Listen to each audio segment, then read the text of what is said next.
Hello, and welcome to this video on epidemiological studies.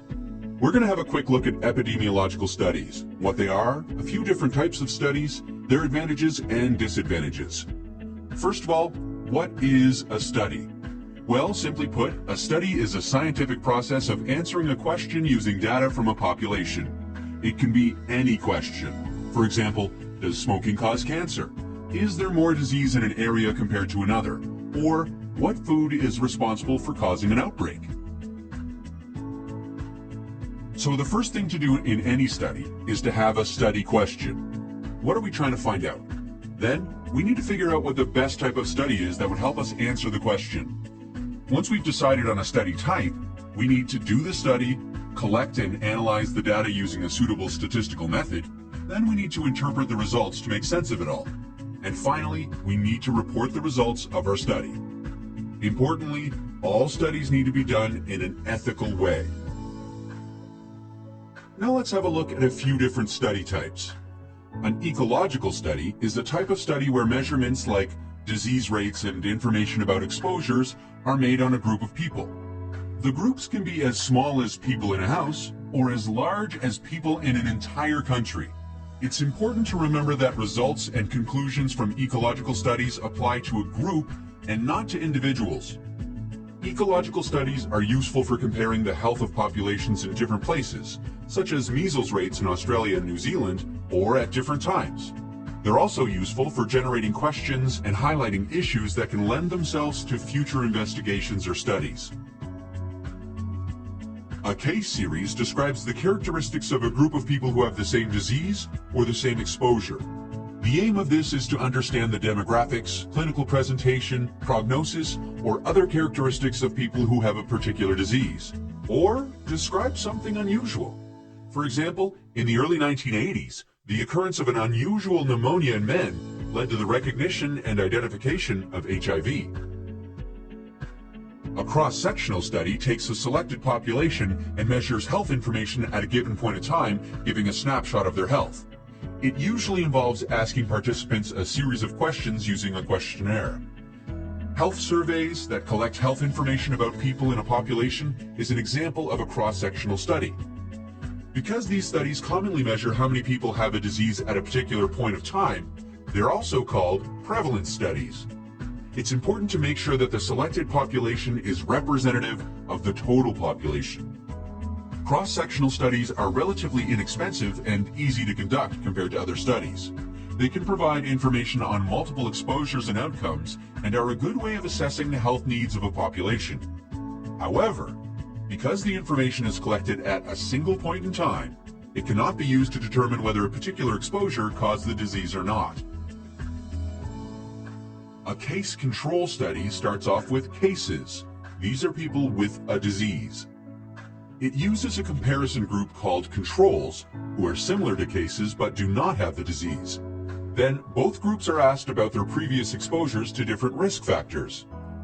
Now, for each of the risk factors, the odds of being exposed if they were a case is compared to the odds of being exposed if they were a control. This is called an odds ratio. An odds ratio of more than 1 means that people with the disease are more likely to have been exposed to that risk factor than people without the disease. This suggests that it could be a possible cause of the disease. An odds ratio of less than 1 suggests that it's a protective factor, and 1 suggests no association. Case control studies are commonly used in foodborne outbreak investigations. For example, we can compare the odds of eating different kinds of food between people who fell ill after consuming a meal and those who didn't. If the odds ratio is greater than 1 for a particular type of food, then it's possibly the cause of the illness. A major advantage of a case control study is that they're often quick and cheap to do. Also, because they start off with cases, it can be used to study uncommon diseases. However, because these studies involve small numbers, they're not good to study rare exposures. One of the challenges in a case control study is to find suitably matched controls. Also, because studies ask about exposures in the past, people might not be able to recall their exposures accurately. Let's have a look at cohort studies now. In a cohort study, a group of people is followed over a period of time to see what happens to them and information about risk factors is collected. We can then compare the occurrence of an outcome, like disease, in those who were exposed to a particular risk factor to those who were not exposed to that risk factor. The main measurement used in cohort studies is called the relative risk. A relative risk is the ratio between the risk of disease in the exposed group compared to the risk of disease in the unexposed group. A relative risk of greater than 1 means that the exposure is associated with an increased risk of the disease. If it is 1, it indicates that the risk is the same, and if it's less than 1, it indicates that the risk is lower. A well-known cohort study is the British Doctor Study, done in the 1950s, where a group of doctors were followed up for many years. This study provided valuable scientific evidence of the harmful effects of smoking, especially the link between smoking and lung cancer. One of the main advantages of cohort studies is that the time sequence of events can be determined. This is useful when trying to determine what caused a disease. Another advantage is that information about several different outcomes and risk factors can be collected at the same time. This allows for sub-analysis to be conducted on the data. A disadvantage of cohort studies is the high cost, as they can involve a large number of people being followed over a long period of time. They're generally not suitable to study rare diseases. A challenge in cohort studies, especially ones that are conducted over a long period of time, is ensuring that people who started the study stay until the end of the study. If many people drop out, it will affect the results of the study. Now let's look at another type of study, an interventional study. In an interventional study, an intervention is done on a group of people and the outcome studied. Examples of interventions could be giving a medicine, a vaccine, or health advice. The outcome can be things like a change in disease status or change in behavior. A randomized controlled study is the best study design for an interventional study. Say we want to study the effects of a new drug. We start off with a study population.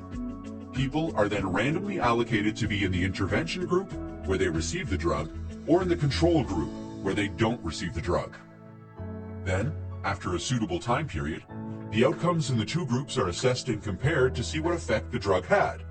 Outcomes can be things like a change in disease, symptoms, or death rates. Ideally, neither the participants nor the investigators should know which group received the intervention. This is called double blinding and ensures that neither of them can influence the outcome of the study. The main advantage of a randomized control study is that it can provide good evidence that the intervention led to an outcome. Randomization ensures that both groups have an equal chance of receiving the intervention and that they have similar characteristics. This way, the effect of the intervention can be determined without other factors influencing the outcome. The disadvantages are that these studies are generally quite expensive to do. It may also require a large number of participants. It may not be suitable in some situations where not giving an intervention may be inappropriate or unethical. Finally, sometimes it's hard to keep up with all the studies that have been done on a particular topic. But thankfully, there are studies that summarize other studies. There are two main ways that this is done.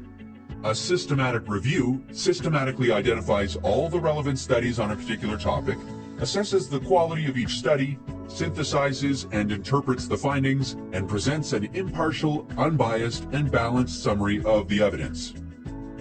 A meta-analysis uses data from all the studies that have addressed the same question and have a similar study design.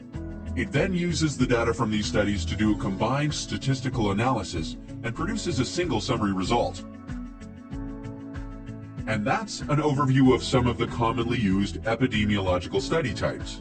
We've had a look at what a study is, different study types, their advantages and disadvantages.